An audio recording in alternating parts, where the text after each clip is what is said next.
আসসালামু আলাইকুম প্রিয় শিক্ষার্থী, আমি শিরিন সুলতানা চলে আসলাম টাইপ 4 নিয়ে। গল্পটি হচ্ছে আমাদের নতুন গৌরব গাথা।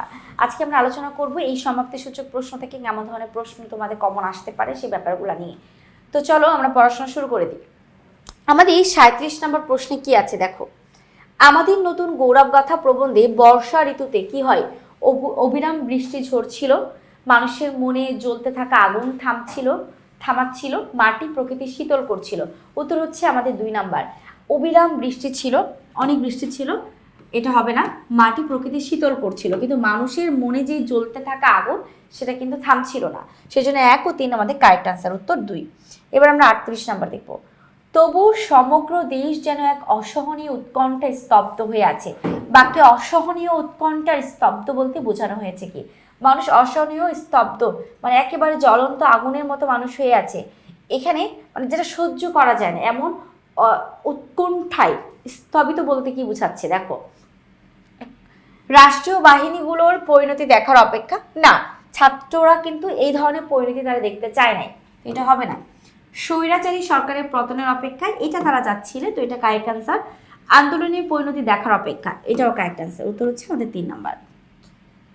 যায় 39-এ আমাদের নতুন গৌরব গাথা প্রবন্ধে কারফিউ উপেক্ষা করে মানুষ নেমে এসেছিল ঢাকায়, শহীদ মিনারে, যাত্রাবাড়িতে, উত্তরা ও সাভারে। কি হবে 39-এর সঠিক উত্তর হচ্ছে 3 নাম্বার, যাত্রাবাড়িতে, উত্তরা, সাভারে। শহীদ মিনারের দিকে কিন্তু কেউ যাচ্ছিল না। এবার আমরা আসি 40। বিশেষ করে ব্যাপক অপব্যবহার চলছিল মুক্তিযোদ্ধা কোটার, মুক্তিযোদ্ধা পৌষ কোটার, পশ্চাৎ পদগোষ্ঠীর জন্য সংরক্ষিত কোটার। উত্তর হচ্ছে আমাদের 1 নাম্বার, মুক্তিযুদ্ধ কোটার একটা অপব্যবহার চলছিল, মুক্তিযোদ্ধা পোষ্য কোটার একটা অপব্যবহার চলছিল। তাহলে 40 এখানে আমাদের ক হচ্ছে কারেক্ট আনসার। এবার যে আমরা 41 নম্বর প্রশ্নে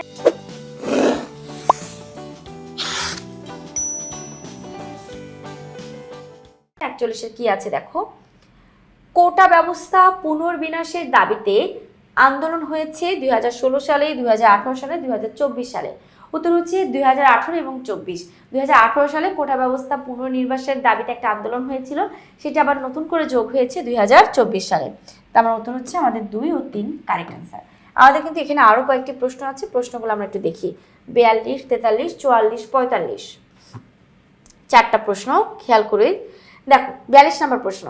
ঢাকা বিশ্ববিদ্যালয়ের হলগুলো বন্ধ করে দেওয়া হলে আন্দোলনের গতি ধরে রেখেছিল প্রাইভেট বিশ্ববিদ্যালয়ের শিক্ষার্থীরা, স্কুল কলেজের শিক্ষার্থীরা, মাদ্রাসার শিক্ষার্থীরা। এক্স্যাক্টলি, শুধু ঢাকা বিশ্ববিদ্যালয়ের হলগুলো বন্ধ করে সরকার চেয়েছিলেন হয়তো বা আন্দোলন বন্ধ করা যাবে, কিন্তু না, তারপরে কিন্তু আরো অনেক প্রাইভেট বিশ্ববিদ্যালয়ের শিক্ষার্থীরা জেগে উঠেছে, স্কুল কলেজের শিক্ষার্থীরাও জেগে উঠেছে এবং মাদ্রাসার শিক্ষার্থীরাও জেগে উঠেছে। উত্তর হবে আমাদের 42-এর 4। এবার আমরা যাই হচ্ছে 43-এ। সরকার প্রতিনিয়ত অপমানজনক কথা বলেছে নাগরিকের খাবার দাবার নিয়ে, নাগরিকের জীবনযাপনের বিশ্বাস নিয়ে, নাগরিকের নিত্য প্রয়োজনীয় দ্রব্য নিয়ে। আচ্ছা, আমাদের সঠিক উত্তর হচ্ছে নাগরিকের জীবন যাপন ও বিশ্বাস নিয়ে। ঠিক আছে, নাগরিকের জীবন যাপন ও বিশ্বাস নিয়ে নানা ধরনের অপমানজনক কথা বলেছে তখনকার সরকার।